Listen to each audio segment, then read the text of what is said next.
Hello and welcome to DCP Live episode number 298. The Wow. Deep Space Imaging James Webb Telescope Edition. Oh, yeah. Yeah. Yeah. Find any Destiny stuff up in there? There's a whole, I think what homeworlds did we discover in those pictures? Miley? I don't know. I was hoping you're like space person that can like tell me everything about what will happen. Oh, they got super detailed pictures of space now, like way more detailed. Like it went from, wow, that's some deep space pics to some detail, man. That's some nice space. We're talking like millions of pixels. Because was that a combination of like a different tech and also some sort of natural lens in the sky or something like that was allowing us to see further? So that one picture that was peering over 13 billion years into the past was because of the gravitational lens of I think a supercluster or something like that of galaxies was providing a natural lens to peer even further into or past the 13 billion years. So it's kind of a nice like things come together perfectly type of spot in the sky, which apparently is just a little grain if you were to hold it up on your arm. It's pretty amazing, honestly. And the technology. Do you ever watch In a Nutshell? It's like I think it's called. Oh, it's a YouTube channel called In a Nutshell. I think it's like a German name. I've got these little cartoons that always talk about like just different topics and how big space is and like the likelihood of aliens, but we probably never find them because they're too far away and we all these like issues with space travel and stuff. It's so cool. Yeah. But also makes you. Do you like feeling insignificant? Whenever I see like space, I'm like, hell yeah, we're so tiny. I do. Like insignificant. It makes me feel better. I like but sometimes it freaks people out. Yeah, it's a combination of both. There's an existential dread that can kick in, but mostly it's like, yeah, man, all of like the problems and worries of humanity have happened in like just a microscopic fart in, the corner of space. Just a little like it's crazy when you put it into perspective like that. I hope that aliens are happy, looking after their planet and thriving. Yeah, thriving. Yeah. Do you reckon there's other podcasts out there? Yeah, they're talking about us. Yeah. They're just looking back for the supercluster, like, wow. Yeah, they built a giant telescope that's like out and orbiting their planet as well, and being like, check out that planet, that might have life. Yeah, it's exciting stuff. Like you look at the technology behind it, and it's it's decades in the making. The fact that it collects that much data in like the alignment of the mirrors, because it's huge, it had to be unfolded in space. So there's like a whole bunch of possibilities of things that could happen that go wrong. And the fact that it's working is it's really astonishing. Yeah. I wish I knew more about it. My level is just like, wow. That's my level of knowledge. Cool. Wow, that's shiny and detailed. Woo. Yeah, exactly. Well, to put one thing in perspective, our cameras, they're typically rated in megapixels, being like, the new camera's got 30 megapixels or something like that. This thing shoots like millions of megapixels. It's like gigapixels. So it's like iPhone with 2 million megapixels. You can take photos of space. Yeah, like the amount of data that it collects in like each one of these exposures is just insane. So it takes a while for them to process all that stuff. No. Right. It's good stuff. But yeah, they found Destiny things, man. They found what's the homeworld of the Hive? What's that place called? I mean, there's probably Torah Battle out there. Maybe some pyramid ships they saw. Maybe the Fallen Home Planet too. All messed up with lots of natural disasters. Yeah, they're getting it all with that. Another traveler. Yeah, they found the traveler again. Fundament, Fundament might be out there. Yeah, it's for sure. Exciting times for Destiny space. Worlds merging right there. What else do you guys get up to this week? Anything? Play anything new? In new games? I played Loopmancer. Oh, yeah. Loopmancer. I did. How was that? I played it. Yeah, it was good. I'm enjoying the full game. It's nice to have the full game out. I think the roguelike mechanics work very well. Unlocking things is fun. The silly weapons, you can fight with a fish. A fish weapon. Yep. That's cool. Fish Fight with a weapon. stool, if you so wish. Cool. Not a poop, but like a stool, right? Yeah, like Yeah, a bar stool. like a yeah, like a A stool bar stool. stool. Like furniture. Be like, I have Not a excrement bag, sample. not a bag of pull. Still. Stool sample. So that has been enjoyable. Nice. I'm just playing a lot of Monster Hunter because Monster Hunter Rise is very, very fun. You're in a Monster Hunter, huh? Oh yeah. Yeah, right. Imagine I got you're my playing all solo kinds of flawless done games. on right? Warlock. Got my solo flawless done on Warlock, which has been- Congratulations. Very nice. Man, Warlock is much harder than Titan. I can tell you that right now. And I've just moved over to Hunter, and Hunters are in a good spot right now. Yeah. Holy Mhm. hell! Why didn't you tell me what? It's true. Classy restoration. That's all you need. Yeah, classy restoration. Yeah, throwing Yeah, knives are it's great. Is fun. it possible Yeah. Watson didn't say anything because she doesn't play any of the classes? So it's just default to Or because I normal don't hunter? PvE. Oh, Yeah, you are a bit of yeah. a sweaty PvP main. Yeah. Right. Yeah, I don't. It's after a certain point in the season, I just like, what do I do? And I just default to, oh, let's go play some Crucible. It's Yeah, I my- mean, I my would prefer. default. I mean, if it wasn't for solo flawless stuff, I would probably do that too. But I dig solo flawless activities. I think that they're the best Destiny is. Yeah. Yeah. Get your build happening. Experiment with some loadouts. It's good fun. Yeah. Good stuff. Speaking It's interesting of how you have PvP, these artifacts like classy restoration and that like make the build so powerful. The same thing out with Void, right? What was it? Volatile Yeah. rounds, that would and they the go away. artifact And you're was like, causing it, yeah. I don't know what Warlocks are going to do when you get rid of classy restoration. Even Hunters. It is one of those things Maybe. where you get really connected to a build, and then at the end of the season, it's definitely going away. You're not having that same experience, right? Like it's somewhat Yeah. there, but like one No, of the, great. the I mean, main like components is going away. literally as Warlock in Keitl's final room, if your restoration runs out, you're dead. You basically have to just keep it chained the whole time. So it'd be interesting to see how those encounters hold up when you start removing those artifacts. Mm-hmm. Yeah. Well, you'll Eventually have You know, you have sassy arc, I guess. restoration with Arc 3.0. Yeah. Yeah. Yep. Sassy restoration. Yeah. Well, so far we've had like Void had the overshields and Solar has the healing, so Yeah. makes me think that Arc will probably have something that is defensive. Zappy. I think the way that they're just constructing encounters now, they have to have like some sort of sustain because you just can't do it solo if you don't have something that's giving you an overshield or healing of some sort. So Mm-hmm. unless they go really crazy and Arc just chains and stuns everything. Yeah, it could be. It could be super offensive. Yeah, unless they make it super offense and then maybe you can get away with it for sure. I'd be into that. Yeah. Mm-hmm. I'm up for it. Yeah. So in your solo flawless experience of the dungeon, what was the most difficult part for you as a warlock? Why was it that much more difficult?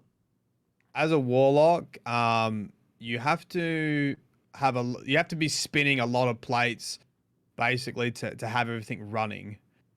So for example, the build I was running was Starfire Protocol with 2 fusion nades. So you put a rift down, which activates classy restoration. You then do damage whilst in the rift to get grenades back. Grenade kills give you your rift back, and that's essentially a loop. But if you miss a grenade and you don't get your rift, then your classy restoration runs out, like you're in real deep water. So you pretty much have to be. The hard thing is staying in your rift and being immobile to get a nade back if you don't have it. So you sort of both you like throwing a nade, dropping a rift, getting your rift back on nade kill, and then getting your nades back on weapon kills. And you just sort of keep needing to keep that chain going the whole time. And if you sort of panic and miss a nade or stuff up, it can be tough. And specifically the last section where before you go to DPS phase, if you accidentally blow up the dudes with the shields, and it takes you through to Keitel when you don't want to be, and you don't have your things like all your abilities in order. That's where I lost the most. Like accidentally going through and not having 2 grenades because I'm using basically grenades to take out bell keepers. Yeah. So like being accidentally portaled through and not having all my abilities up, and then like not getting enough time to take out bell keepers, and then runs over. So it's sort of like it felt really cool once you got it, but compared to Hunter, where you don't really have to think, you can literally throw a knife, you get something back, you throw a grenade, you get it back, do a dodge, get your knife back. Like you just keep moving and like running and gunning, and Yeah. you don't have to be so specific with the order of your abilities to keep the loop maintained. Yeah. So So got to be a turret every now and then to keep everything going with the Warlock. yeah, exactly. You gotta be exactly. Mm-hmm. And if you run out, you're like you're real deep shit, just like running around trying not to die. Yeah. Yeah, I haven't tried that yet. I don't know if I want to, personally. Yeah. I don't know if I want the stress of trying to solo flawless that. I think it's worth like if you get really bored and you have nothing else to do, I think it's worth trying Sure. to see if you like the experience, because I do like the experience. That's the only reason I play, because I don't really get anything from it. I like the experience of it. Mm-hmm. And the idea of making this sort of perfect build, and when you start learning the mechanics, I think it's really fun. Yeah. How long would it take you to get to that point where you're at Keitel? Warlock took me a week. Ooh. It took me a week to pass Solid Force on a Warlock. Wow. Like I wasn't playing like every day, because obviously got like podcasts and we've got other stuff, but you know, I must have been doing. Yeah, and a newborn that definitely slowed me down, but you know, maybe 9 hours, something like that. Not a full, not a proper week. That's like a full day of real time streamer, but you know, do 3 hours a day or something like that. Okay, yeah. What about Hunter? How long did it take you? Because you weren't Well, up I've only to just light done level, Hunter. right? Yeah, I've only just started Hunter, and I, without even knowing the build, I got through Galran first attempt, whilst like literally changing my loadout on the thing and chat telling me what to put on.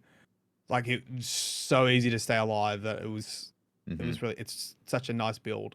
And I don't even have Calibans yet, which apparently is like the go-to DPS. I was just using young Ahamkara Spines, dodging for classy restoration, throw knives instantly come back, throw nades gives dodge back, dodge near them, get knives back. Just like spamming abilities the whole time. It's quite cool. Sounds like a fun loop. Yeah, Hunter's a really fun loop. Yeah. It's actually, I think Hunter's probably the funnest loop. Titan is like press one button and win, like you just throw hammers the entire time. Warlock is like big brain, rift, nade, shooting rift, get nade, like just like doing all the things. Balancing the equation. Hunter's definitely the most mobile. It's got a great DPS super. It's most mobile, and it does have good sustain right now with classy restoration. Yeah. So with after the Titan, that gets taken away, no healing for hunters. Yeah, then you're gonna have to do the assassin's cowl. That's what everyone else has been banging on about, because that gives you healing and invis. So that hunters will be fine once that goes away. Restoration goes away. So with the Titan, you were just hammering, just bonk. Yep. Bonk, bonk, bonk, bonk, bonk. Just bonk hammers, synthos, and even DPS. I did just use Titan hammers for DPS as well. It's nice to have the option of an ability, because then you don't have to worry about ammo. It's not like, oh crap, well, I didn't get an ammo brick to drop, so I need to go and do this until I can go do boss damage. Yeah. I was running double specials for Keitel. That's how little you needed that you need to use your weapons. Don't need them rockets or anything. No, just I was using Storm Chaser for DPS, but like for clearing bell keepers and all that kind of stuff, because you got hammers. Hammers clears all the ads, so you can just basically run whatever specials you want to help out with bell keepers. Super easy. Yeah. All right. So what you're telling me is I should level up my Titan to solo this thing. Or Hunter. I think you have a lot of fun on Hunter. Definitely. Do you have a Hunter? Of course I do. But I haven't touched my Hunter in a long time. Nor my Titan. It doesn't actually take long to get them up. Sure, yeah. But then once it's there, especially with Iron Banner here, Dusty. So many Iron pennies. Oh my gosh. How do you guys feel about Iron Banner? Have you played it this week? You been playing? Yeah. Yeah? Yeah. I play with Watts. We played a little bit. It was my first time playing Rift.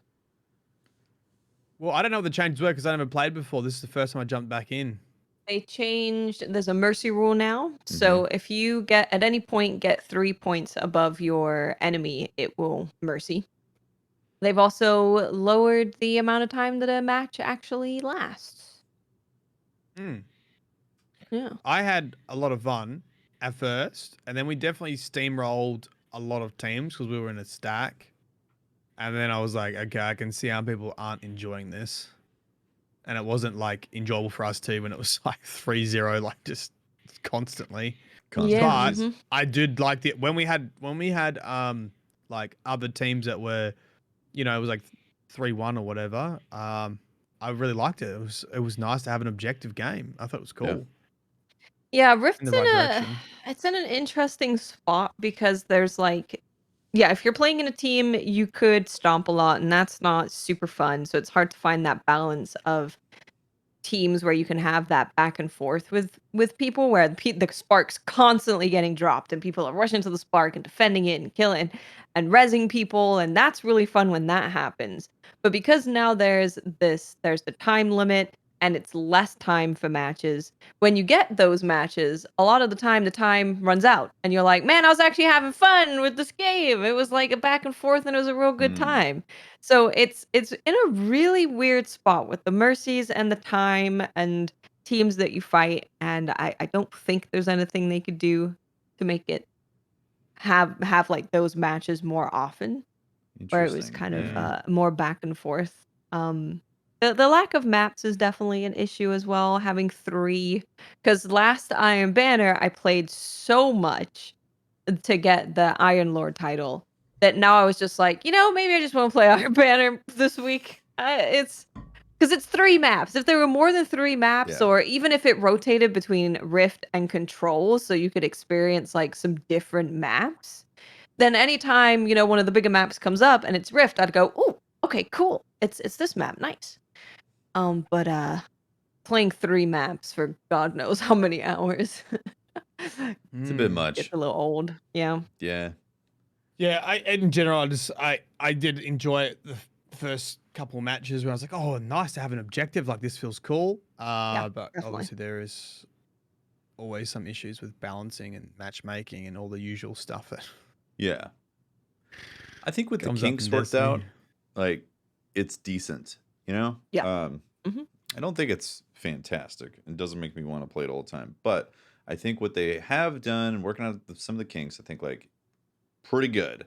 But I do agree that the lack of map variety definitely brings it down. Like it's a bit of a drag to just like sometimes RNG will happen. You get the same map like 4 or 5 times. You're like, oh my God. So you're just kind of experiencing the same loop over and over. And Convergence is one of those maps, which is not super fun. Yeah, I agree. Yeah, I would love to see Destiny embrace more objective stuff. And I don't know if I necessarily like this Rift better. There's a lot of pros to it. Did you hear the rumors of the competitive PvP? Yeah. Well, Tassie can tell us about it next week. True, right? Yeah. Do you reckon this is why PvP's in the state? Do you really think there's a PvP competitive game coming from Bungie? And they offloaded it to a different surprise, this is why we haven't put enough resources into Destiny PvP. I don't know. I mean, I would love the gunplay of Destiny to have a competitive PvP, whatever that looks like. If I don't know what that looks like, I don't know. But if they pulled something like that off, I'm in. So... I'll go real quick. Bit of a sigh from Watts. Yeah. Okay, then. Yeah, I'll go real quick. Just like from the perspective of having played Destiny for years, I'm cautious about Bungie releasing a competitive FPS because I feel like what should have happened already would be in Destiny, and if you look at the competitive side, like Destiny leaves a lot to be desired in that sense. So it makes me, I'm very cautious about what a Bungie actual competitive FPS is going to look like today in 2022 or 2023 or 2024, whatever it gets released, you know? I actually don't think it's like anything to do with the mechanics of Destiny, but rather the set in the Destiny universe by the sounds of like the job adverts. Yeah. It's essentially like not necessarily a loot and shoot or anything like that, but rather Destiny characters, Destiny universe, PvP. What's your thoughts, Watts? So it could be anything. I don't know. I highly doubt that. Uh-huh. I would say I do definitely don't believe that they're making like a Destiny separate PvP game. We know that they are working on what they've considered a competitive FPS game, and that's been known for quite a while. Does that matter? Yeah. But I from what I remember, it has like nothing really to do with Destiny, and it's also not really like Destiny. Um, Right.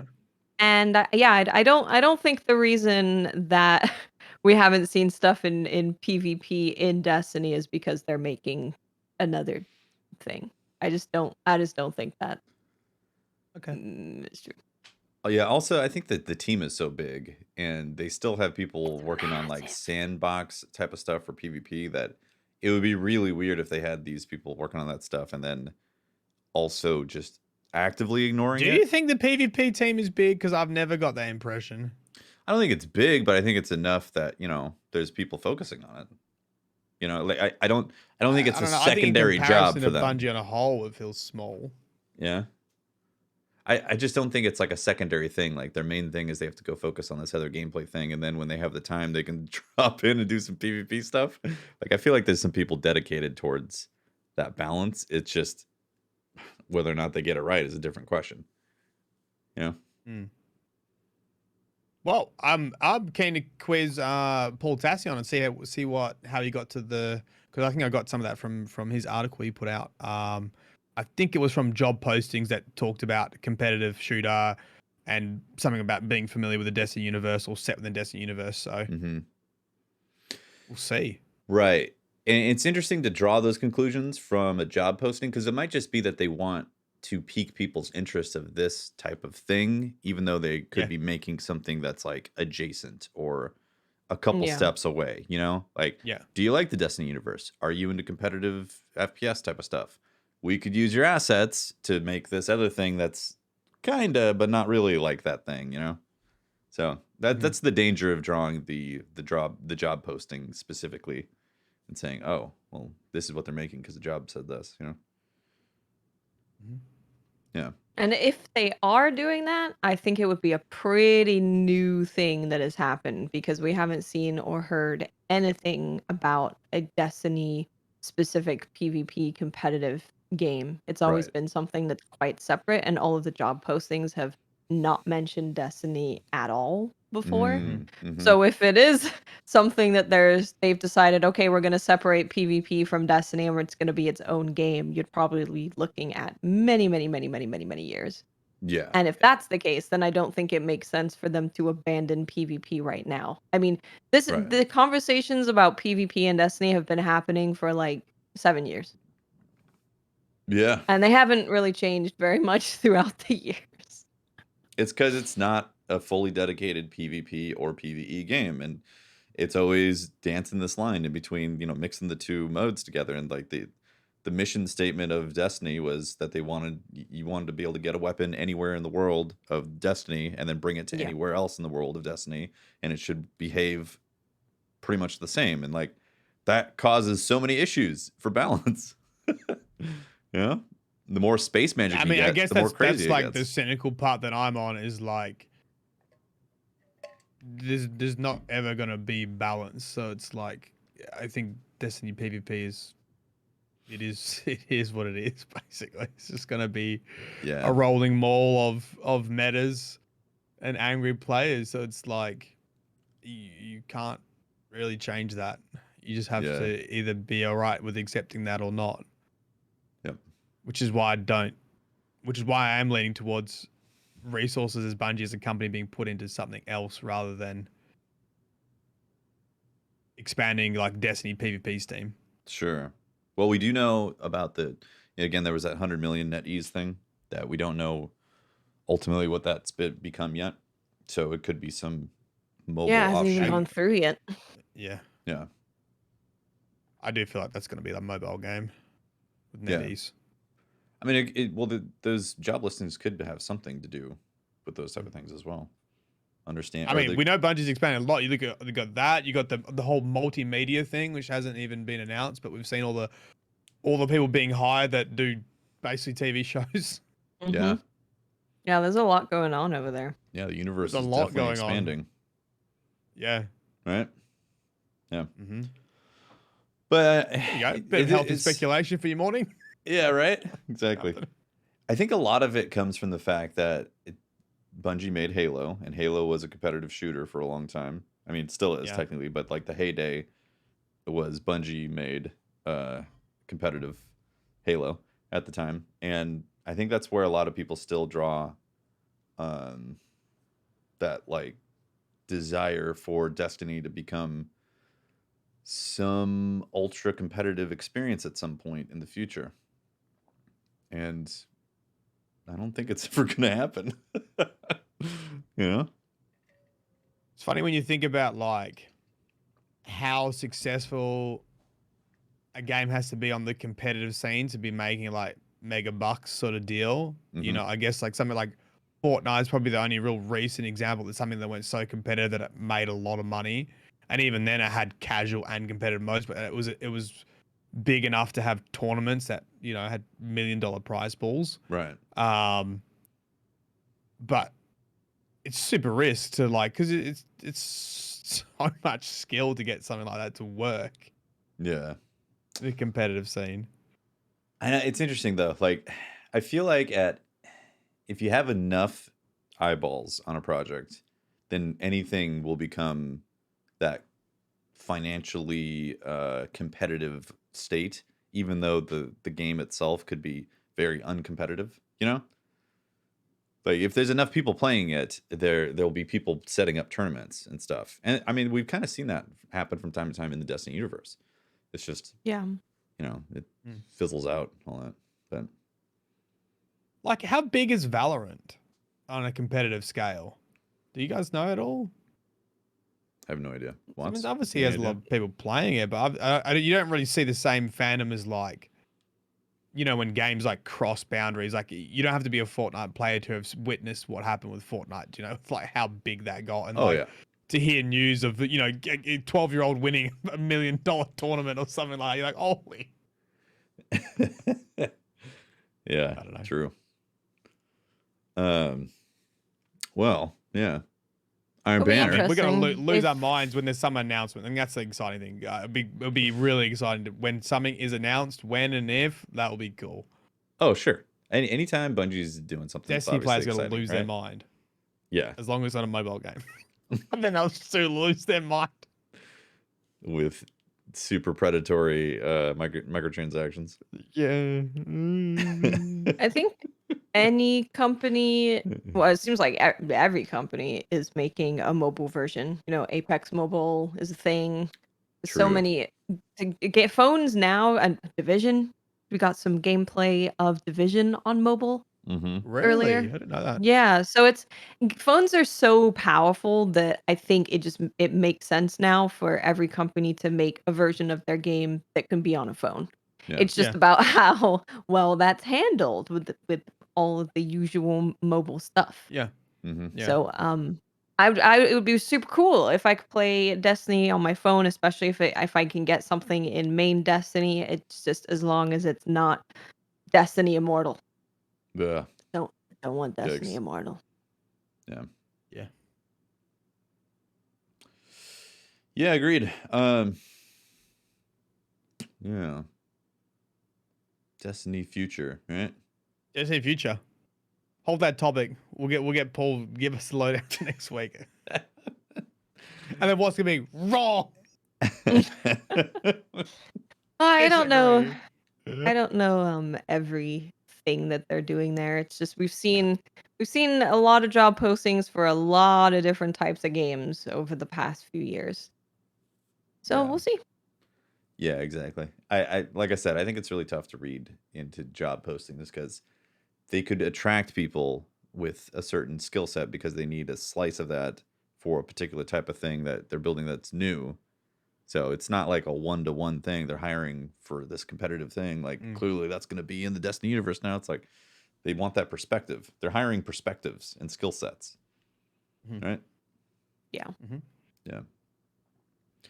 I see a lot of chat about Destiny 3 in the chat. And Yeah. we should probably just mention again about how like they've definitely said they're continuing with this platform, what they've made in Destiny, and they don't want to make iterations beyond that. Yeah, They want to make right?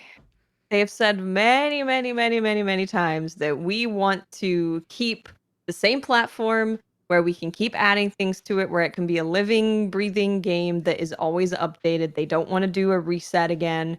They've even been updating the engine of Destiny 2. If you're planning on making Destiny 3, there is 0 point at all to slowly upgrade the engine in different parts of the maps. You know, when a big like when Beyond Light came out and you looked at it and you're like, holy crap, this looks different. All the lighting's been redone. It's like, it looks different. Yeah, they've been doing lots of revamps on the engine.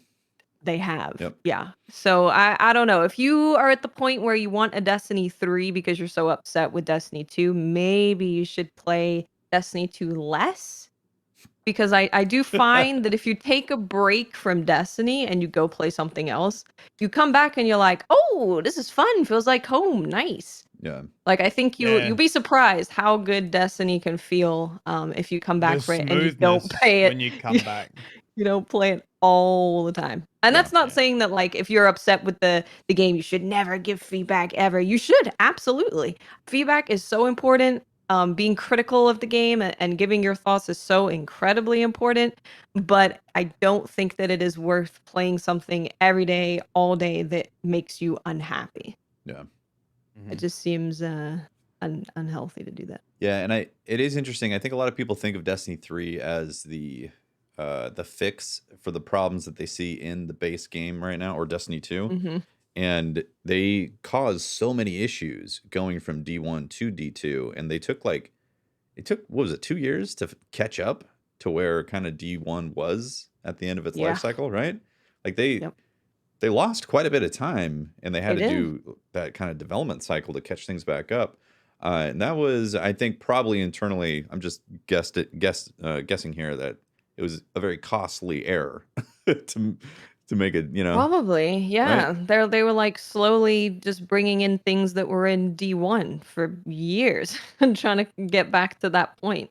Yeah, and they had to remake stuff because they were separate engines and all that. So it's not like it's a fix or a catch-all to be like, well, we just reset everything and put D3. It's like, well, now you're missing all the stuff that had been worked on in D2, because if they start D3, that's going to have at least a 2 or 3 year life cycle or development cycle before it gets ready, while they're still developing D2 to make the player base happy. And that's kind of what happened with D1. So it's not a fix by any means. It's like they have to make the platform work with what they want to do with it. And I think they've made a lot of good strides with D2. It's not perfect, but they've definitely added quite a bit. Of course, they've taken away a lot as well with the DCV, the content vault.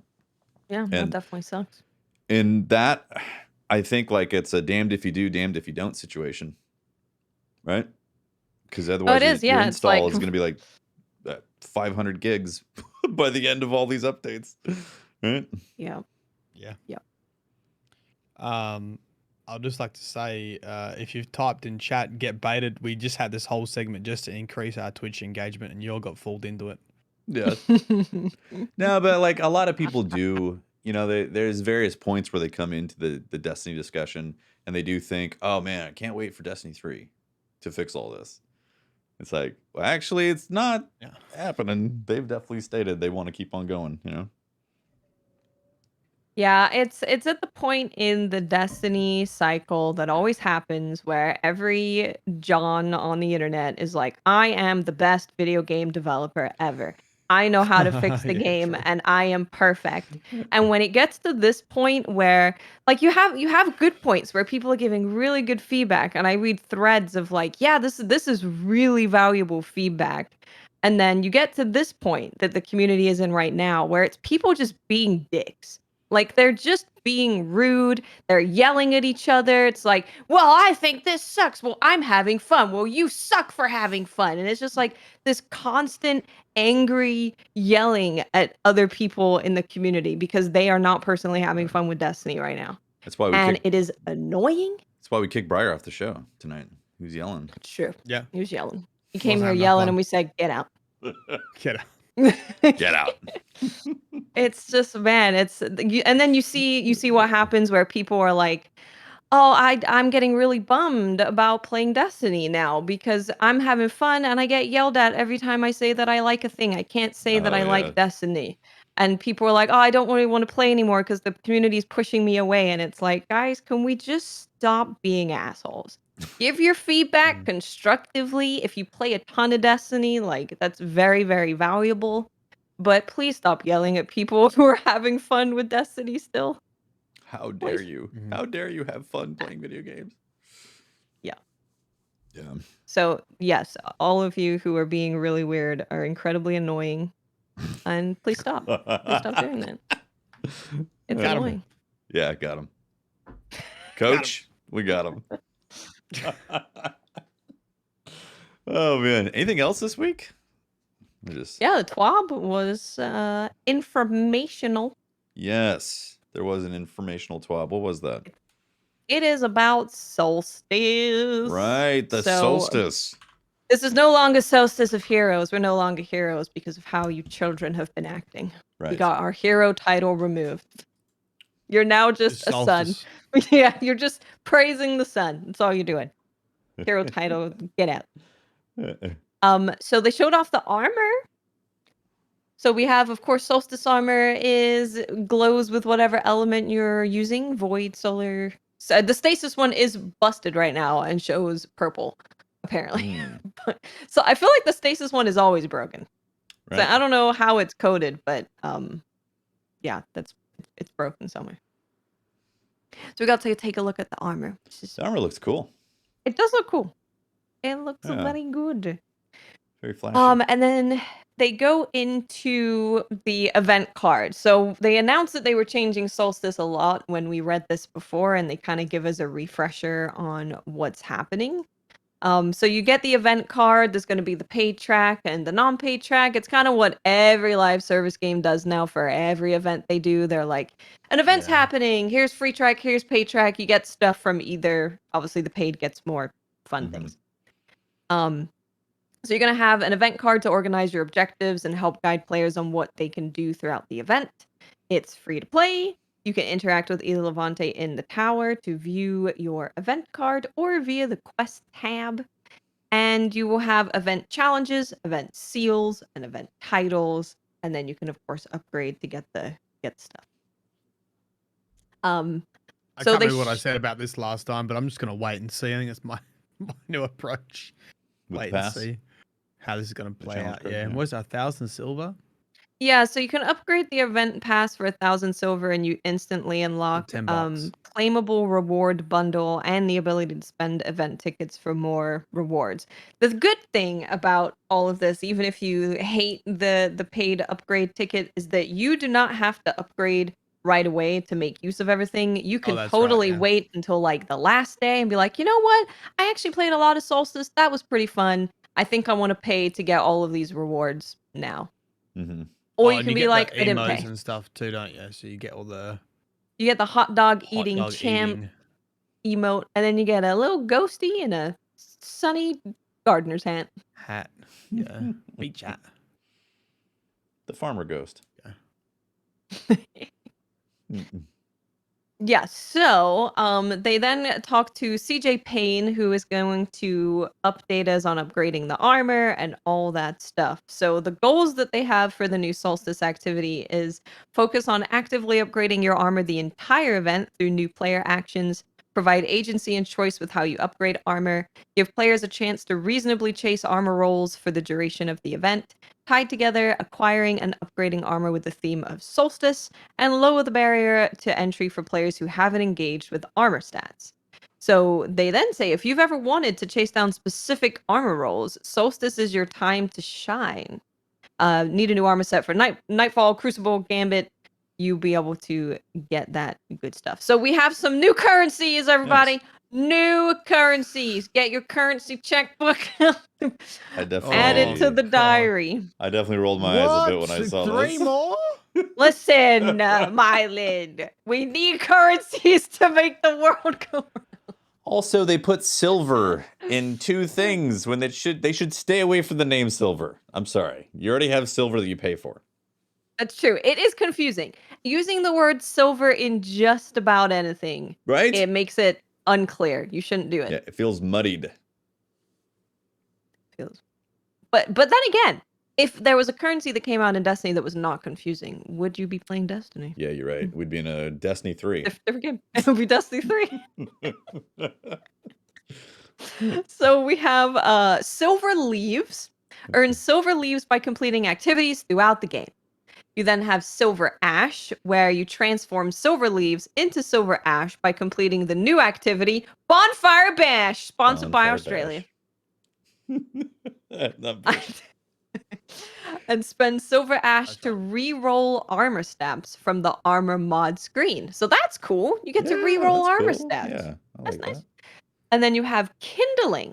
Earn kindling by completing Solstice event challenges. Spend kindling to upgrade your armor stat roll potential. Each piece of armor can be upgraded 3 times. So there's 3 tiers, which we've had before in Solstice armor. You only need to do this once per armor slot. Every time you upgrade a piece of Solstice armor, it is permanent and shared across all pieces for that slot. So if you upgrade the helmet all the way to tier 3, every Solstice helmet currently in your inventory and any future helmets you earn for that class can now access tier 3 stat rerolls. For that, does it mean any future Solstice helmets or any future helmets? Solstice I think helmets. These helmets, yeah. Those Solstice specific ones, helmets, yeah. Yeah, because the only one's going to reroll, right? Yep. So you can upgrade it, then you can keep reroll. That's okay. That's pretty cool. Pretty much worth it. Yeah. That's pretty much worth to do Solstice. Just that. That's if you're cool. missing armor. So they do a little breakdown of how things are going to go. Okay. Maybe I'll play it. You're going to complete event challenges to earn kindling. Use kindling to permanently upgrade your Solstice armor stat roll potential. Complete a wide variety of activities throughout the game to earn silver leaves. Complete the Solstice activity, Bonfire Bash, to transform your leaves into ash. Use ash to reroll armor stats from the armor mod screen. Keep earning and spending silver ash to reroll to get the stats you want. Once you fully rerolled stats on a piece of armor, pick up a new piece for the same slot to start rerolling stats again. Are we gonna have a Bungie IRS agent come in and audit all of our currencies to make sure we're doing this correctly? I mean, yes. Thank God I've got a PhD, right? I mean, holy shit. It's just so like typical for Bungie to do something like this. It's so typical. Every time new currency comes out, we're like, what? Why? I'm so confused every time I log in. It is always harder reading it than when you see it, though. So, you know. Yeah. That's true. That's true. So, hold on. Here's a question for you. Yes. After Solstice, are you going to be able to keep re-rolling this stuff? Or no, you got to get all your rolls done in Solstice? I think the currencies expire after Solstice. If the currencies expire, then you won't be able to reroll. I think they said that you got to make sure you spend all this stuff by the August 9th or whatever. 7th or whatever it is. Whatever the end is. So the new Solstice armor sets feature both free and paid glows like previous years. And just like last year, fully upgrading a piece of armor with kindling will cause it to glow. And that's the white glow. Yeah. What do you think of the armor? I think it looks cool. I think it looks cute. I've liked previous Solstice armor, to be honest. But whatever floats your boat. Sure. Yeah, it's I think the Hunter chest piece I'll be able to make a lot of use out of. Maybe the arms. I generally don't like Hunter pants. Don't know what's going on with the Hunter pants usually, but I don't think they're... You don't like the Mohawk? Too much regalness? The cape could be fine. As long as if I wear certain helmets, it doesn't make me look like I'm receding. Right. Yeah. Copy that. Wait, there's more. Yeah. Once your armor is all nice and shiny, you gain access to high stat roll focusing on a stat or two of your choice.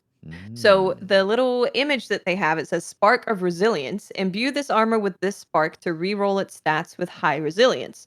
And then it tells you how to get silver leaves and silver ash and all that stuff. So it says imbuing armor with a spark guarantees a minimum of plus 20 in its corresponding stat. So once you've fully upgraded your armor, you're glowing all white and stuff, you can go ahead and choose the stats that you want to reroll for. So this is like super focused stat rerolling. Okay, cool. Yeah. I like this, and I hope other versions of this continue because I don't know what roles I want right now, and I want to be able to do this in the future too. Mm-hmm. Yeah, if it goes really well and people like it, I think a system like this would be cool just for the game to be able to work towards being able to reroll armor stats and focus stats and stuff would be Yeah. great.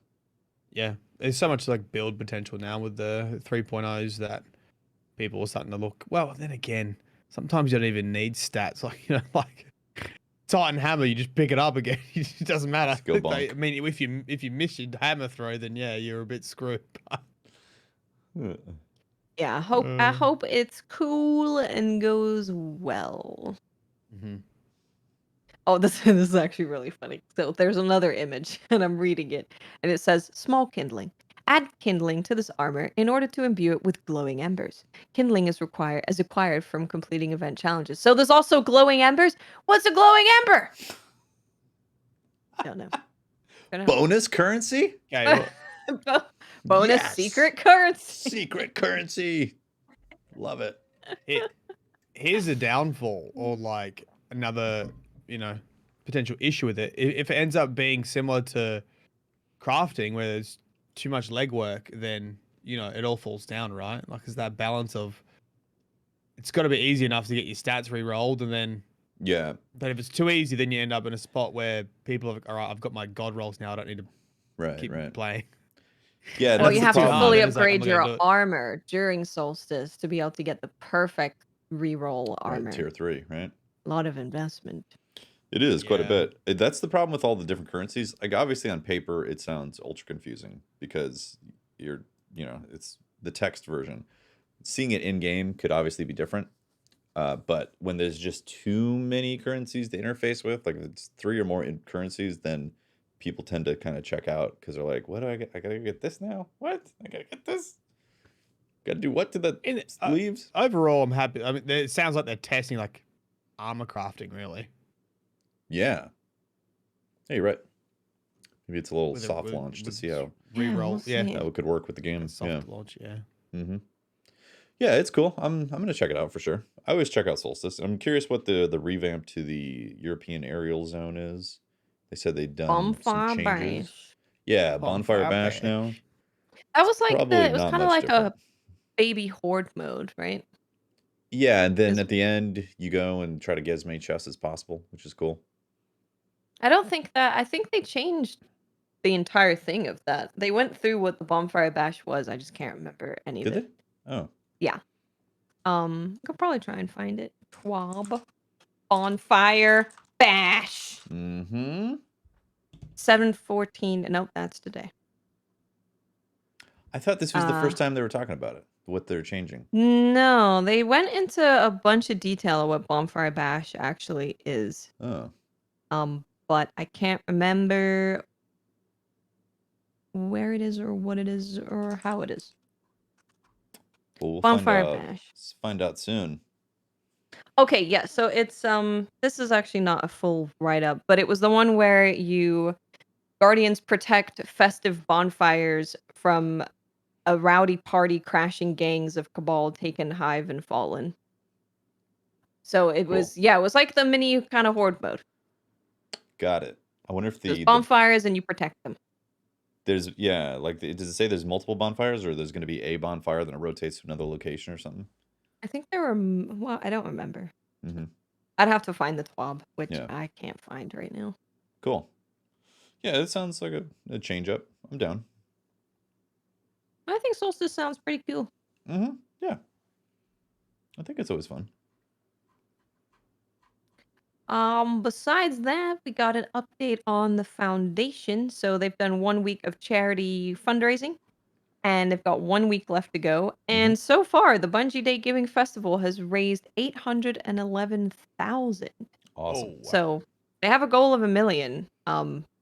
Feel like they should be able to reach that with a week Yeah, left. for sure. It's awesome. Yep. So remember that you can donate money and get emblems. There's so many emblems up to grab. 50 plus gets an emblem. 100 plus gives you an emblem bundle, which is 1, 2, 3, 5 emblems. Wow. Plus a 6th one on top of that. So you can get 6 total emblems for donating. Yeah. And then they also have the emblems for if you personally raise money for the charity. Yeah. Nice. Very cool. And that is pretty much it. There was the Solstice Stasis Glow prior to the launch of Solstice on July 19th. Players should be aware that the Stasis Solstice Armor Glow is incorrectly displaying a purple hue rather than blue. They will fix it.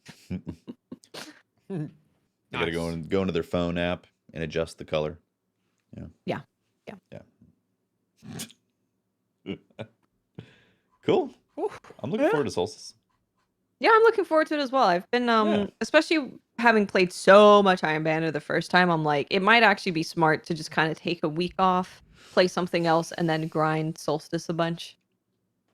You don't want to play the same 3 maps over and over again? Oh, it's just I do miss D1 Rift. I love that the game mode is more competitive, and I think there's an objective and stuff, and I think that it is actually a really good competitive mode when you have like 2 teams that are working as a team together against the other team. Like, it's fantastic. But I do miss the chaos of D1 Rift. Yeah. I do. I miss that too. Can't have everything though, right? Yeah, it's just, the Iron Banner new Rift mode it's a sweaty competitive mode. And Iron Banner got rid of the light level to be a like non-end game sweaty situation. And it's more competitive than Trials, that mode, I tell you. It really is. Look, all I know is I had a bunch of Trials engrams stocked up on my Hunter because I hadn't used it forever. And I got the full monkey set. Yep. And it actually looks pretty good. Be monkey. Embrace monkey. Should we do some Twitter questions? Spicy today, isn't it? It's a spicy chat. What can you say? The state of the community right now is just let's just say a bunch of stuff that's not true and get mad about it. Yeah. Yeah, look, I've had many conversations. That's why I've been so quiet. I keep going to say something like, I can't be bothered. I'm too old for this shit. Yeah, I know. Today I just had enough. I think what upsets me is when people are yelling at other people in the community, where it's like no one can just talk about the game that they enjoy without someone talking crap to them. Yeah. And it can go both ways, where there's people who love the game and they're like, don't say anything at all about Destiny. Don't talk about it. Nothing. So it can definitely go both ways. And I think ultimately just talk to other people like they're other people with empathy, come from a place of empathy and understanding that they're another fellow human and we don't need to scream at each other. Yeah, no screaming. Hey, just relax, dude. Video games are fun. Why do you play video games? What's the point? If you're just going to be pissed off the whole time. Yeah, that doesn't sound fun. I don't like being pissed off and angry all the time. I'm too old. Agree. Like I said, too old for it. Agree. Too old to be mad all the time. I've been playing DayZ off stream. I've been just going on little adventures in DayZ, eating some food, hunting some animals, making friends. Have you made friends in that? I have, but I've also been brutally shot as well. Yeah, I saw the clip. Some people. Saw that clip. You're like, hey, what's up? And they're like, how are you? Hey. Hey. Pulls out shotgun, starts blasting me. No, we are actually. When you meet some Australians are just absolutely unhinged, and they're very funny to talk to. I met a guy building a base. Like, we're building a base. I'm like, okay, can I help? Like, yeah, come with us. It's like little bossy building a base. It was quite fun. That's great. No, I've enjoyed it. You guys want to do Twitter questions? No. Everyone's been naughty. It. No one gets Twitter questions. You're naughty, done. naughty. You cut off. You're getting coal no, in your Christmas summer thing. Yeah. Twitter questions. All right. I got a question from K Brash. Said, did you get to watch Lance Reddick on Twitch playing Destiny and him telling Tales of Big Z, aka Zavala? Tales of Zavala. I did. I see he was streaming Destiny. It was at 3 p.m. Pacific, I believe is when they started, and it was on the Netflix Twitch channel. Netflix has a Twitch channel? Netflix? They were promoting Resident a Evil. show that's coming out. No, it was a different one. Different one. It was a different one. Lance is also in? I guess. Like, I don't know why else they'd have him on there. Because he's in Resident Evil, right? Am I wrong? He is. Yeah, he is. Yeah. I can't remember the name of the show. It's an animated show. Nice. Oh, really? It's like Fager or something. Something. Okay. Cool. Obviously, the advertising paid off. Farzer. Thank you. Yes, it's Farzer. Just burn that one. How many people were in there? Not many when I was there, but I tuned in like right as they went live. This is like Netflix's official Twitch channel. Yeah, Netflix. I didn't realize I had one. Yeah, same. This is my first time hearing this. And he was playing as a Titan. He said, "I'm playing as a Titan because everyone always yells at me about being a Warlock." That's great that he's aware of it. He's like, I'm socially aware of the conundrum of me not being a Titan. Oh man, that's so funny. Oh, so he was on his Titan. I'm gonna have to try and watch the VOD of that because he was just hanging out. He's just hanging out with buds playing Destiny. It was great. That's super cool. Right. What was he doing? Just normal activities? They were doing strikes and then working up to like more difficult and difficult strikes. Okay. When I saw what they were doing. Very cool. Quinden's chat says Scions are officially now jive turkeys, and anything void is now that purple shit. Zavala has spoken. Jive turkeys?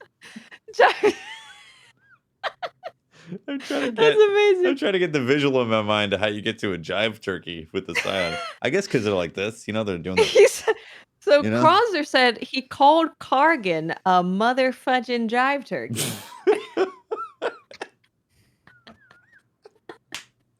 Jive turkey, that's great. That's great. This is why we love Lance Reddick. He's awesome.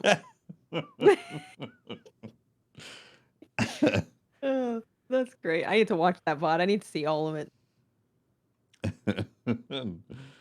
Let's see. I'm looking for a question. If you guys have one. Lord Beerus says, thoughts on grinding for titles. How do you feel about that? How do you feel about grinding for titles? I think the title's cool. I get title. If title sounds stupid, I don't want it. No, I don't. What if you could get Jive Turkey title? I would want that title. Is it like for X amount of dance-offs in the Crucible? Yeah. That happened the other day. We were playing Control. Jive Turkeying happened actually. Jive Turkey. We were playing just Control is before Iron Banner. And we were a group of 6, and like right at the beginning, people left. So we were like, "Oh, there's only like 3 people on the team. Let's go find them, and we'll do dancing with them." And I walked over, and it was multiple people doing the band emote, playing in the band, and it was like a band off. It was like band versus band, sitting across from each other. Battle of the bands, and people were like shooting lasers in the sky to create a laser show. It was great. That's cool. That was awesome. More Crucible dance parties. Yeah, that sounds fun. I think titles in general, like there are people who are collectors and they'll go get them, and there are other people like me that couldn't care less about titles because I'm not going to do an activity I don't want to do for the sake of That's it. doing it. Yeah. Yeah. Like, Yeah, I'm I think definitely there's just different type of gamers. Some people get a lot of satisfaction from ticking the boxes and collecting the titles. Like that's what gives them joy, makes it fun for them. For me, it sinks me into a dark hole. And I'd rather be spending my time playing an activity I enjoy. Yeah, I'm with you on that. But I I totally only get the. grinded for Shadow. What about Iron Lord? Oh, I did. That was quite a lot of grinding. Yes, I deleted a character to be able to get that title. You sort of like PvP, so you know. Yeah, it was fine. In a group, Rift is fun. I think solo, you'd probably get a little upsetty. Yeah. We little upsetty question? spaghetti. Yeah, question. We still haven't seen what the like regular Crucible title is, because they said they were bringing an Iron Lord title and then they're getting rid of Unbroken and bringing in another one. Broken? Broken. You go from Pretty unbroken accurate. to broken? Yeah. Wouldn't that be ironic for the That would PvP Crucible. title Broken. to be called Would be. Broken? This is from Grimlock. Since we know Destiny is going to cross over in other forms of media, what era of Destiny universe would you want to see turned into a series? Personally, I'd love to see what it was like after the collapse when humanity was nearly extinct. That is a great What do you question that pick? you just read for you, Mylan. The Yeah. lore master. I know. What era? What do you want to see in a series? You know, we always go. I always say like all the dark stuff and the gritty characters who do sussy things, and that would be great. But what if we went the other way and showed the Golden Age when people were finally able to travel to different planets and they were able to go on vacation to Venus and stuff? Like that could be Just like cool a- to see what it was like. Yeah. Just like no conflict, just like an exploration series. It's just an exploration series utopia. of people having fun. Yeah. It's a docuseries. Netflix docuseries exploring all of the fun places during the Golden Age. Yeah. I mean, obviously you have like the collapse. You can see like that happening, the dark age, and then like I guess our current age. There's not much else buried in there. I think it would just be interesting. I think the Hive would make it like I think if you brought the Hive to life, I think that would be terrifying. I think that's what I'd probably be pretty keen to see is like how they would tackle the aliens in general in like a live series. Yeah. Because if you do that well, it'd be pretty terrifying. Like How long? Hive tunnels, lunar moon. Yeah, that would be definitely in Crota. First time like hearing about Crota would be pretty terrifying. Just chopping people up with his giant sword. Yeah, be like, oh, that's scary. Oh, okay. How long would the Battle of Six Fronts be? Would that be like a whole series, or would it just be like a mini episode series? Oh, you could lead up to it, I'm sure. Yeah. Yeah, you could. The Titans holding the wall. Anything attacking the city would be cool.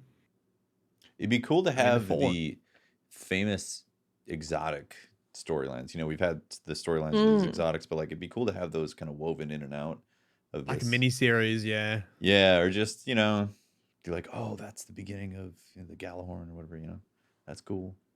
They've got so much stuff that's already written that literally could just plop into a series if they like every lore book could be its own mini series if they wanted to. They have so much. It's all like just there. You just got to literally pick what they want to do.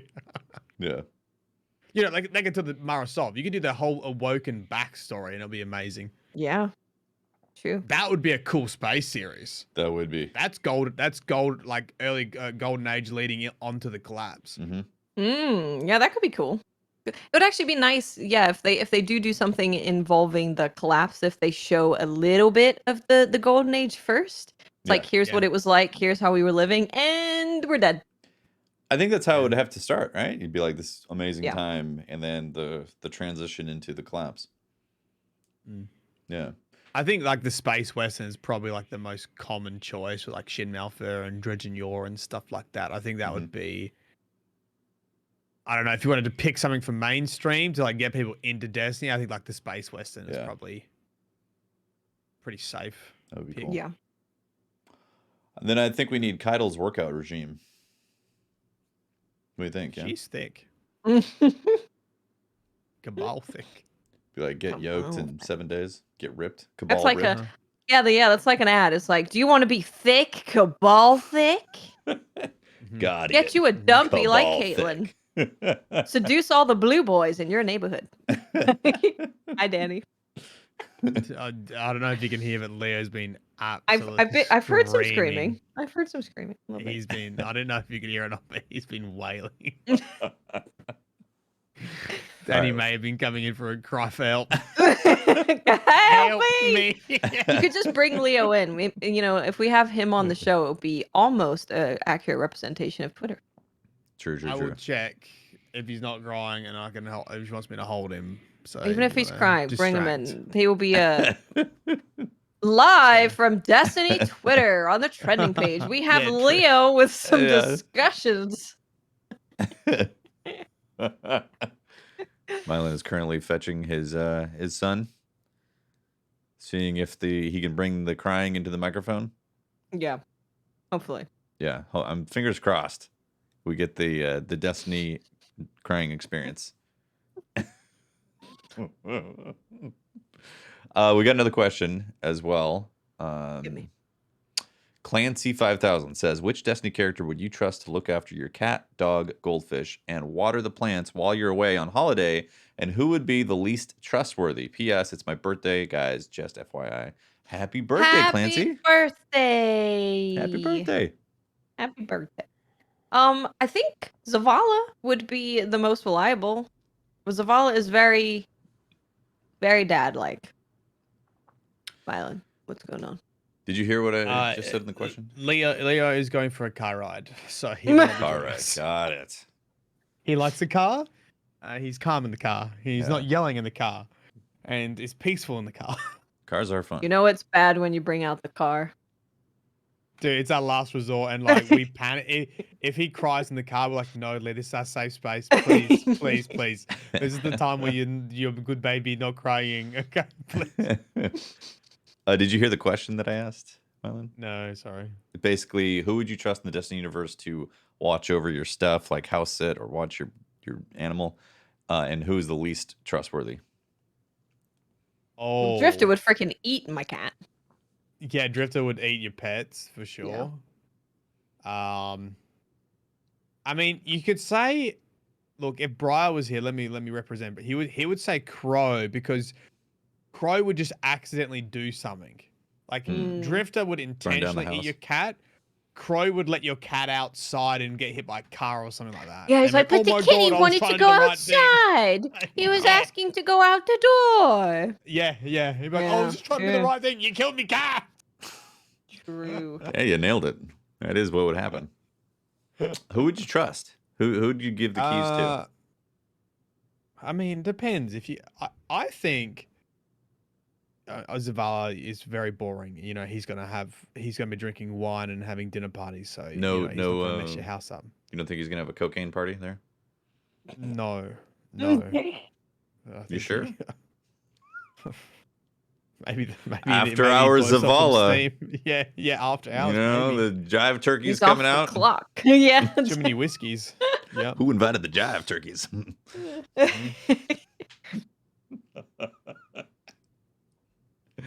I wouldn't say also Eris Morn, because I feel like I think Eris is a very trustworthy character, and you know, she might have some interesting stories when you get home, but I tried to sit your cat down and talk about their anger problems. Yeah, therapist. Yeah. Yep. Yeah. Before we move to the next question, people have been linking me this thing on Steam for the past week, and I have to bring it up to Mr. Mylene. Okay. It is called Dinkum. Oh yeah, Dinkum. Yeah, I got linked that too. Yeah. So I will put it in our Aussie chat. Farm Simulator, right? Yep. So it's called Dinkum. It says, "Good day. Get ready to start a new fair Dinkum life and build your new home out in the bush. Explore tropical eucalyptus forests, scorching deserts, and cool billabongs on an island inspired." by the wild Australian outback. Take care of giant wombats, play with friends, and get ready for a ripper time. That looks like a fantastic game. I would totally play on the Steam Honestly, Deck. it's currently sitting at very positive, so people like it. I'm gonna buy It that. literally looks like Animal Crossing Australia. Yeah, I hope it's Steam Deck approved or friendly. Oh yeah. Wait, was that a wombat shooting fireballs? So every day in Australia, yeah. When do we Basically get every to day in see the Mylan Dinkum stream? Okay, I'm in. We'll do are you gonna join me? Oh, We're July gonna make 14th. Did it just I'm come down. out? It's co-op. It's online co-op. Did it just Yesterday. come out? Yeah. Just came out. Oh my god, I am buying this game. I'm playing Okay. it. Right. Okay. When are we doing the Dinkums? You want a Dinkum stream? Yeah, we're Yeah, gonna posse up. DCP Dinkum stream. Get the wombat DCP fired up. Dinkum. Yeah. Do a Ride shoey. kangaroos. Do a shoey with the budgie smuggler on. Yeah, you guys can practice all your Australian talk too. Maybe they'll teach us some. Oh. I mean, if you can't ride a kangaroo though, I'm downvoting it. Yeah. If I can't have a kangaroo mount I to ride agree. to school. You're right. The magical kangaroo comes to visit and blesses you with a mount. Yep. Yeah, we need a DCP plays Dinkum. Yeah. DCP does Dinkum. Yeah. It's called Dinkum. If anybody's wondering, just search Dinkum on Steam. Dinkum. And you're good to go. Get that early access That's such a great goodness. word. Like I never would have thought to name something just Dinkum because it's such a unique word, but everyone knows it. But it's probably not a video game. Every Until now. Australian knows it. Because that was new You to don't me. reckon It was new to me when It you new to said you? it. Oh, yeah. When you said Really? it, I was like, what? Okay, my brain Okay. kind of hurt a I bit. guess it is a funny word, isn't it? Yeah, definitely. Good word. The word- Okay, Matt Nice. J says, what hand did the Eliksni use to wipe? Hmm. Did they poop pellets or something? Is there Maybe they lore need to about this? wipe. Is there actual lore about them pooping pellets? Like rabbits? I don't know. I think I'm making that up. I don't know. No. Did they poop pellets, chat? I can't remember. Yeah, I'm gonna say yes. They do. Yeah, like kangaroos, it's like little pellets. Yeah. If they don't, I think they definitely use whether they're left-handed or right-handed. They use one hand for the front, one for the back. Oh, like a double wipe. Yeah, double wipe, same time. like a Efficient. like a towel Yeah. type of thing. Fast. You know, like a Yeah. Flossing. yeah. Flossing while they're looking at their phone. Yeah. Hmm. I mean, having four hands would be handy. In a lot of situations. Yeah, smiling. Got him. Very handy. Dad jokes are already coming in strong. Watch out. We got a question from Cameron Davison who says, at the end of the season, we got a hint that the Drifter might be stepping back into the spotlight for the story. What other character would you like to see get more attention? I'll be right back. Okay. More characters get more attention. Drifter's a good one. Can we choose that little ghost thing on Elsie Bray? Does that count? Yes. Yes. Give that specific character more attention. An entire season. Entire season. You know what? We haven't had a good backstory on Ikora. We've got Zavala's backstory now. Ikora could do with a bit of love, to be honest. True. She's been going through some mental trauma with the whole darkness and light and needed to get space from everyone 'cause she was. Remember, she's a badass. She's got a good She backstory. Yeah, she's traveled the universe with a shotgun, so that would be good. Yeah. Fishy thing in Ikora. Bang. I would go with Ido Kel because they introduced her in the Never showed her. little stories, and I was like, wow, she is spitting facts. She's like just type of woman that will be at like a protest, and everything she's saying, you're just like, oh my god, she's destroying the establishment. And I wanted more Ido Kel. Do you remember when I used to draw Ido Kel pictures? Yes, I do. That was great. I know wrecking ball count. The wrecking ball one was traumatic in a good way. Yeah, we need more Ido. Yeah. I think we've answered before. Chris Meyer says we know D1 raid is coming back next season, like the King's Fall, or what? So what raid you want to see come back after it? If you exclude King's Fall, what's your next raid coming back? I want You Wrath of Rise the raid. Machine. Just because Yeah, I think Wrath. so. Wrath was really fun and it was full of like hero moments that anyone could do. Like you could solo that raid if everyone went down and like pull it out of your ass last second. You could do it. Yeah. Also, I would just really like to see Wrath of the Machine on the current D2 engine with 60 plus FPS because it was such Yeah. a cool journey through that raid, like chasing the Zamboni and then jumping off that big cliff. Oh, it's so cool. I'd love to see it updated. Yeah. I would like Crota updated. Yeah, Ed's got it. I was going to say, I like Crota updated to a dungeon version. I think Crota would actually make a cool 3-person dungeon. Mm-hmm. Yeah, definitely. And it's also, you can solo it too. Like, I think that would be cool. Yeah. Crota dungeon would be nice. So the assumption is King's Fall is coming back? Is that the assumption? I think everyone just thinks it. But they don't think it's going to be chronological? Because, like, I would think chronological would take precedent over You reckon? cherry picking, like, the good raids out of D1 or something. Especially with them starting with Vault of Glass. That's hard because Vault of Glass was first, but also really good. Totally. Yeah. And well, the nostalgic factor too. Yeah, the nostalgia is so high in there. So I feel like they're going to do Crota next. Because if they are going to cherry pick, then I think Wrath. I don't mind seeing Crota. I don't mind seeing Crota again. No. It'll be very quick. Unless they change it. Maybe they adjust it a bit for D2 standards. Because they also have the updated one at the end of the life cycle of D1 that, you know, they did some fixing. I think, you know what, it might fit well now with the current way people play. Like, it would be a quick raid to get through if you wanted to grind stuff. Mm-hmm. You could slam through Crota real quick. True. Yeah.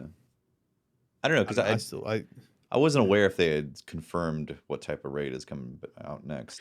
They haven't. I think people are assuming King's Fall because it's topical, but they've also said that returning raids will have nothing to do with the story or be connected. Right. So. True. Mm-hmm. A moment in time, right? Yeah. Yeah. I kind of want to see Crota. It has a warm, fuzzy place in my heart. Yeah. I also do love the whole... you could have an argument about, you know, having one person fulfill one role versus like everyone being able to contribute. But I do like the idea of like a whole team going DPS and like dropping the shield, or like, you know, the sword. Wait, does the sword drop the shield? The sword drop the shield, then everyone does DPS. It's pretty fun and it feels pretty cool when you have that one person like step up to do a very specific role. Yeah. It was DPS drops a shield. Sword goes and does damage. Oh yeah, that's right. Sword does damage. Yeah, it would be like rockets hit, then you jump up and you take a you jump up and then you go, oh crap, I'm too early. Someone didn't shoot their Galahorn, they were reloading. You gotta do the combo L1, L1, R2, or R1, R1, R2. Yeah. Or 3 left, R1s. left, right, or whatever it is. Yeah, that was fun. Yeah. Good times. Good times, right? Uh-huh. Yeah. Yeah. Currently looking at questions. I have one from Mr. Lily, who says, with 3D Doritos hitting service stations in Australia, will Mylan be recreating the Mama Bird from Holtz? I don't think anyone wants to recreate that, but I will try them. I will definitely get some. I like Doritos. 3D you're Doritos. Saying there's a chance. There's a chance. There's a chance. There's no chance. Oh man.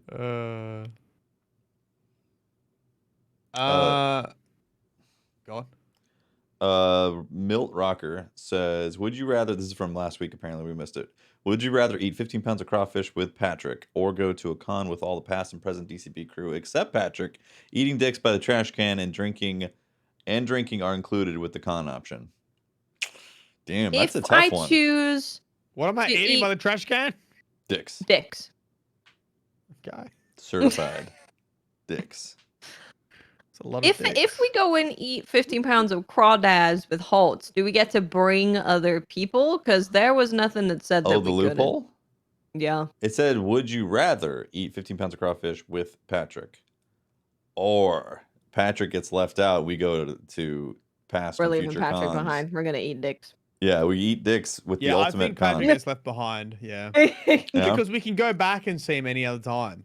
That's true. Getting everyone together is tough. You're right. It He is very works tough. for Bungie now, and maybe he's too busy to go to the con anyways. He's So- too busy. Exactly. He can't be seen with us because it's a breach of contract, obviously. There it is. Yes. Yeah. So we're eating dicks. And by trash cans. Yeah. By trash can.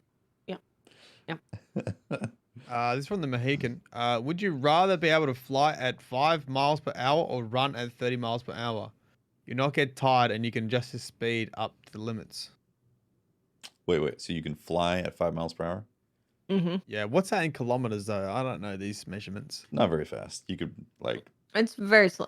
I'd be surprised if you can even fly. yeah, you're breaking the It's like laws of more physics. Okay, that's like levitating. That's not really Yeah. flying. It's like slowly levitating. Yeah, it's That's floating in a direction. See, there's no slow. Oh, discussion. Did it say a height limit? No height limit. Because if you could float up, say, 5,000 feet in the air, Mm-hmm. yeah, That you'd could be be pretty cold, fun. wouldn't you? bundle up, plan for it. Or your Some folks partner. Not are get hit by a violent. plane. How high do planes fly? I'm gonna get shot down. Some country's gonna see me and annihilate me. What is that in the sky? Yeah, I mean, AA gun. it would take a while to get up there. Then you'd have to float back down. What if you just let go of all your powers and just go and then turn it back on at the last second? Right. True. I wonder if the jolt of suddenly floating would hurt. Kill you? Yeah, just you're dropping, all of a sudden, yeah. You just slowly start to pump on the brakes as Yeah. you're falling. I think it would just be super convenient to be like, I need to float up there. Oh, there's something in the tree that I need to get. I need to get on the roof, float up. That sounds super Yeah. functional. That sounds That good. is true. Yeah. I could save lives as well. Yeah, the only time I need to run at 30 miles per hour is if I need to get away from a bear. And even then, they might still catch me because they top out at like 35 or so. So I'm still screwed if I'm running away from a grizzly bear. Mm. Do you reckon if you could run 30 miles, you'd probably have to just run on the road too, wouldn't you? Yeah, you'd be a hazard. If you knocked into Yeah. someone at 30 miles an hour, you'd Yeah. probably like cause an injury. Yeah, you couldn't be on the pavement. Yeah. Yeah. You'd have to get a special It'd be license. like The Boys, episode 1, season 1. Yeah. Yeah, that's actually hard. Yeah, I guess I was gonna say running because then I don't know, but 50, it's like 50 kilometers an hour. I don't know. It's not very fast either. It's not fast enough to be functional. Like I couldn't go on holiday by running that fast. Yeah, exactly. It's not like you're replacing a car easily. Yeah, exactly. Yeah. You know? Yeah. It's like it's fast for a human, but slow for a car on the road. Yeah, You'd be passing that exactly. person. Let's see. I haven't fully read I this think yet. I'd just fly. Go for it. How bad Yeah. could it be, Tuffy? Yeah. Fly. We're all flying. Joe says, in the same way raid encounters have optional challenges for additional rewards, do you think a similar system would work in trials? For example, making you play in an off-meta way to increase the challenge for you, like win a match with only auto rifle kills. See, it sounds really cool, and that it sounds like it would fix some problems. However, the people who have all the stuff would be the ones mostly using the meta. So they'd be using the meta. And then you, as someone who still needs things, so you're doing the extra challenge in order to get more loot, would be using like the worst stuff ever and making it more challenging for you. So I don't know, unless it was like you'd have a chance of like the ship or something, which is what you get for going flawless 12,000 times if you're lucky. Yep. But if it's just like extra armor or extra drop, or even if it was like you could get an adept drop if you complete the challenge, then maybe. But I don't know. I think that's what it is. Is that if the rewards are the same stuff, then it's not going to create the interest. But if it's like you have a random chance at a bundle of silver, people are going to be like, yeah, I'm doing the challenge. Let's see if I have the 1 in 1,000 chance of getting that silver drop. Let's do it. Get that cosmetic drop. You know, if they start. I mean, obviously they wouldn't do a silver bundle. I'm just dreaming right now. But like, if there was some sort of rare chance for stuff that doesn't impact gameplay, then I could see people definitely going up for that stuff a lot more often. But you're right. If it's just weapon rewards, then the people who already have the stuff are just going to be playing the meta. Yeah, it's trials in general. I mean, it just kind of happens. It's not in the greatest spot. There's so much healing grenades, worm husk, classy restoration. Everyone's running healing grenades. You have Titans with overshield constantly giving it to the entire team. It's a pain in the ass. I forgot about that until I played Iron Battle. I'm like, oh, that's right. I run into this shield and everybody gets a void overshield. It is. I was playing Iron Banner. It was one match, and I looked and I was like, every single person is shining because they have overshields. And then when you get the overshield down, then they throw a healing grenade. And then when you get that down, they do classy restoration or whatever. And I'm just like, Jesus Christ. My God. It's a lot. Yeah. It's a lot. It's a lot. By the way, I just realized that with the floating thing, like the floating thing would change your life. You need to get something. Let's say you have tall ceilings. You got like you're living in a place with like vaulted ceilings, and you need to go and nail something on the wall. You're not like going to the garage to get the ladder anymore. You're just floating up to that spot, doing your thing. Let's say you need to drill into the joists in the ceiling. You know, normally that'd be a pain in the ass. Now you just float up, be like, float back down. Life changing. Anyways, Would be life changing. Here's a good question. From Ang, what's one game from the past that you think was ahead of its time and would thrive in today's gaming world, and why? Bug snacks. Ahead of its time. Bug snacks. Mario Kart. Mario Kart. Zelda. Yeah, I mean, all the ones that would thrive have probably been remade, haven't they? Yeah. A lot of them They've been have, turned into roguelites. Guild Wars 1 was definitely ahead of its time in terms of the PvP that it had. But I don't know how that works now. I think just their system of rewarding you for playing different PvP was really good. But I don't know. The landscape has changed a lot for PvP games, even recently. Yeah, there's so much nostalgia when people talk about that, and then the reality is, you know, the market's moved on. Yeah. People don't really just play for fun anymore. They don't. The whole influencer streamer thing has changed. You know, like there was a time when people would just stream Destiny for the fun of it, and then there was a moment that shifted sometime in the past few years where it was like, this is a financially viable thing. Time to do it hardcore and, you know, do it till you hate it type of thing. It's unfortunate. Yeah. Unreal Tournament. I did like Unreal Tournament. Unreal Tournament was good, yeah. Yeah. It was fun. That was definitely ahead of its time. I think there's a lot of games that have been ahead of their time. It's just, I don't know how they would fare now. Because a lot of them that were ahead of their time, other games kind of copied what they did that was ahead of the time and then reiterated on it. Yeah. Yeah. I think people are also expect like just to have service games now. It's very much like I need a game to main. Like I have a game that I main and then Raid Shadow Legends, man. That's it. Or the new game Skate, the live action, the live action game. The live action game. The live service. Skate is gonna be a live service game by EA. Right. Wait, really? Are you joking or? No, Oh, yeah. that's was this announced today? Yeah. Are you sad, Mylan? You guys confused?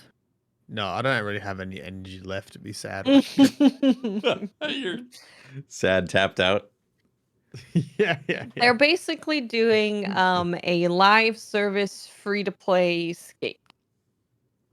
From EA. So from EA, coming to PlayStation, Xbox, PC with cross-play and cross-progression. Microtransactions will focus on cosmetics and convenience. Oh, convenience. What does that mean? What does that mean with surprise mechanics? You know what's convenient? For me to play a game I enjoy. That is convenient. So you have to pay extra for that. Yeah. Skate Packs Legends.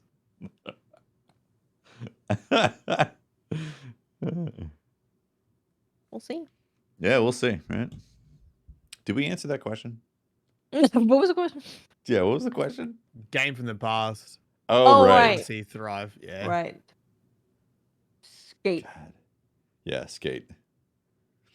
Lemmings would thrive Lemmings today. was cool. Lemmings was dope. And that tank game. You remember that tank game where you do trajectory and you blow up some dirt? Oh, yeah. Yeah. Put it on Steam Deck. Yes. I love Lemmings. Same. It's my favorite. Little construction projects. Be like, build this. Mm-hmm. Puzzles. Try to get through this without losing anyone. I have a question from Jesse Kruger, who says, I got my email from Valve today to purchase my Steam Deck. I'm not a PC gamer. I play on PS5 and Series X, and therefore do not have a library of games on Steam. But I keep seeing the positive reviews for this thing. Should I drop the $650 plus for it or no? That's a tough one. If you don't have a Steam library already, like because the Steam sales happen all the time, but you still have to pay for all the software. Like you don't have Game Pass. Although you could install Windows and then have Game Pass then. You could. It's If you're a Destiny player and it had Destiny, then maybe, but I don't think so. It's also like what kind of games do you like? Because if there's a bunch of games that have released just on PC that you've been interested in, especially that's the case with most indie games that come out on Steam, then you might be like, oh my God, my world is open to all these games that I had no access to before, which could be really exciting. Of course, you're paying a lot for the Steam Deck and you're gonna have to pay for all those games. So maybe it's quite a big financial investment. Yeah, that's a tough let's one. be real. You're just gonna play Destiny anyway, so don't get it. Yeah, I mean, if you do only play Destiny, like obviously, it's a bad purchase. I mean, it could change in the future. Who knows? They might figure some stuff out for it, but it's bad right now.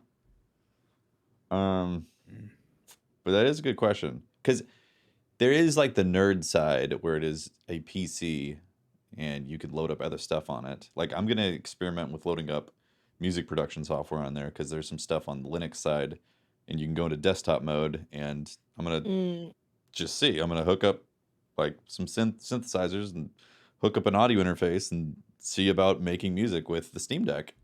And not that I need to. Not at all. I have better solutions for that. But I kind of want to see because I'm a nerd. How many gigs can you hold on there? As many storage does it have? As many SD cards as you can purchase. Just pop in a new one. All right. Yeah. Okay. Yeah, I mean the tops out at 1 terabyte per SD card, but you can technically have a wallet full of SD cards with your entire library downloaded. Games on it. Yeah. Yeah. Okay. Yeah, it's a tough question because it could open you up to so many different games that you just love. Yeah. That you didn't have access to before. I think it all just depends what kind of games you are interested in playing. If there's a bunch of games that you're like, oh my goodness, I wish I could play that. I don't have a PC. then I think it would be worth it to Mm-hmm. eventually, build up that Steam library. But if there hasn't really been anything, or you can't find anything that piques your interest much, then probably not. Yeah, the indie side of stuff has also been better about supporting consoles, It's been getting better. right? Yeah. It is usually the ones that go with like Devolver or Annapurna, like the really big kind of indie publishers that help with that a lot. Mm-hmm. So there are some gems that you won't get on console because they're not with those big publishers. It has been Yeah. getting better though. It has. Yeah, for sure. Yeah. Mm-hmm. Let's see. Sino says, now that all of you men have had time without your beards, do you feel like you're treated different by strangers by not having a sizable beard? And to Watts, have you ever felt treated differently by having a different haircut or hair color? Yes, yeah. So I don't leave my house very often, and when I do, I'm like, right, my hair is pink and green.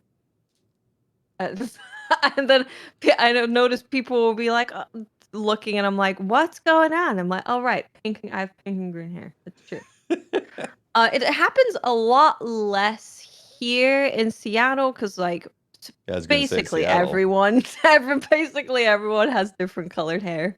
It in Seattle, it's more like the other girl that has orange hair and pink hair is like, I like your pink and green hair. I'm like, I also like your orange and pink hair. It's great. But in other places, definitely different. Yeah.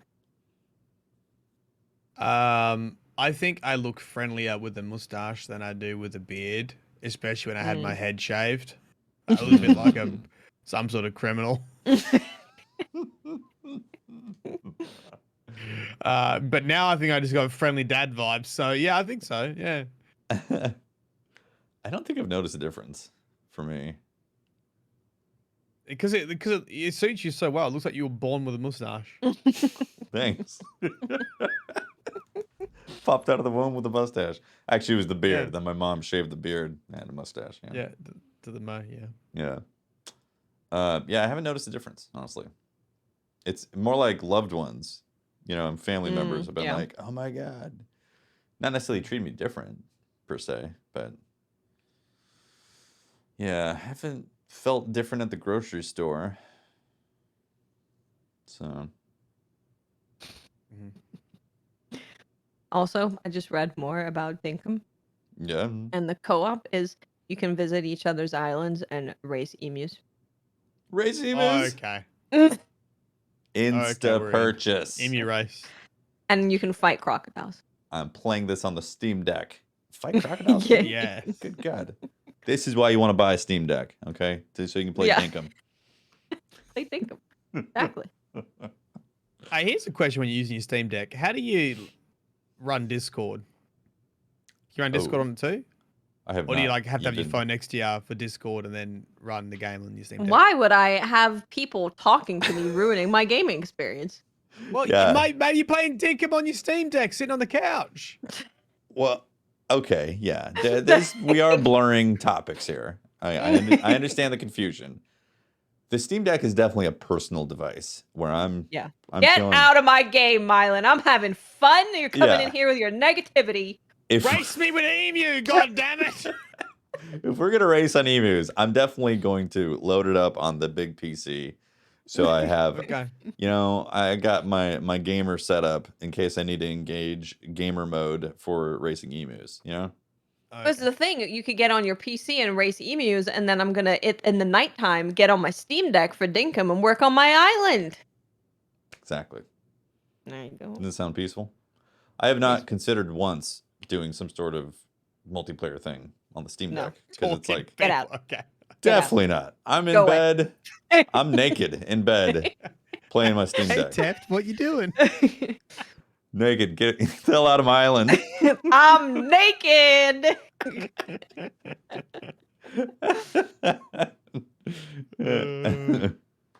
Yeah.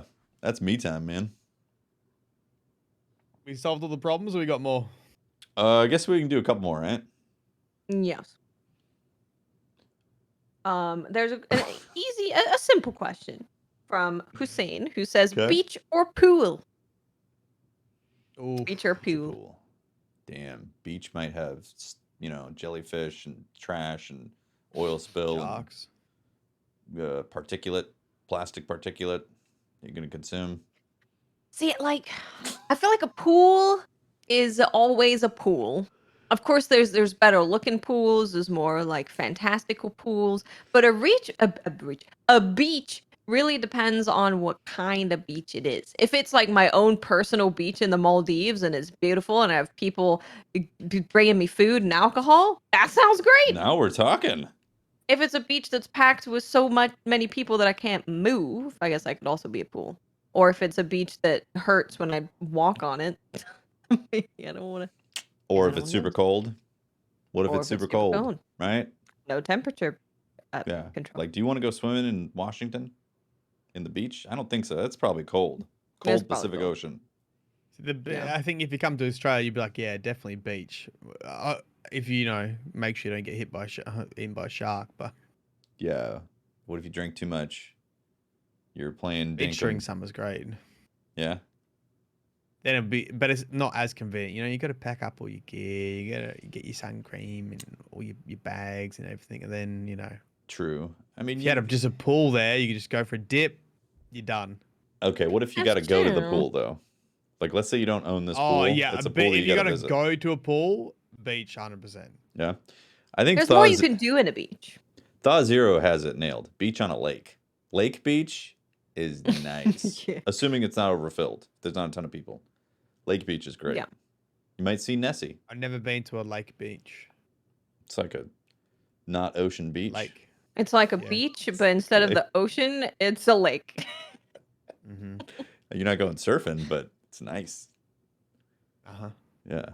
That's the thing. With the beach, you can go surfing, you can go bodyboarding, you can get on a boat, you can do more things. Yeah. You could do the boat and like wakeboard on a beach, a lake beach. In a pool, I can pretend to be a mermaid. So True. True. I don't know if I can do that at the beach. I'd be scared to do that at the beach. Yeah. Unless it's your own personal beach, the Maldives. Yeah. Right. I mean, that's the way to do it. I would love to go there to the Maldives, and they have those beautiful huts that you can stay in with your own personal beach. Oh, personal hut. That's personal hut beach. That's asked if I'm high. No, I'm tired. It's my tired face. Both. He's high and tired. Hugo Rune says, emergency question. What fictional childhood character's skull would you like to see in a museum? Skull. What does that mean? Maybe, Predator skull. Predator. What's going on in there? Fictional childhood character's skull. Is that not a childhood character? No, I'm just making sure I understand the semantics behind this. Barney. The Cookie Monster. How many cookies are left inside the skull? I don't know. Is this skull made of cookies? It's possible. Fictional childhood character's skull.